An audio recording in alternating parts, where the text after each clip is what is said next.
બાવળામાં વાત કરીએ તો બાવળામાં પ્રેમીએ કરી પ્રેમિકાની હત્યા, રામનગરમાં પ્રેમિકાને મોતને ઘાટ ઉતારી, પ્રેમીએ 40 વર્ષીય પ્રેમિકાની હત્યા કરી, 15 વર્ષથી બંને વચ્ચે હતો પ્રેમ સંબંધ, સમગ્ર મામલે પોલીસે વધુ તપાસ હાથ ધરી છે। તો આ ઘટના બાવળાના રામનગરમાં બની છે, જ્યાં મહિલાની હત્યા કરવામાં આવી છે। પ્રેમીએ જ આ પ્રેમિકાની હત્યા કરી છે। જો કે આ મામલે પોલીસે વધુ તપાસ હાથ ધરી છે।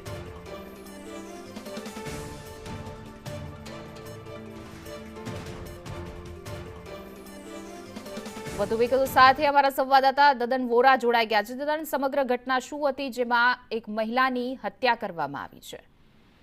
બાવળા નજીક આવેલા રામનગર ખાતે આજે એક પ્રેમીએ તેની પ્રેમિકાની હત્યા કરી છે। મળતી માહિતી મુજબ લલિતાબેન ઠાકોર નામની મહિલા તેના ઘરે હતા, તે દરમિયાન તેનો પ્રેમી મનસુખ તેની હત્યા કરી ક્યાંક ફરાર થઈ ગયો હતો। ઘટનાની જાણ થતા બાવળા પોલીસ તાત્કાલિક ઘટના સ્થળે પહોંચી જરૂરી કાર્યવાહી હાથ ધરી છે। ત્યારે આ બંને વચ્ચે છેલ્લા 15 વર્ષથી પ્રેમ હોય તેવું વર્તુળોમાંથી જાણવા મળેલ છે। જી દદન, સમગ્ર માહિતી બદલ આપનો આભાર।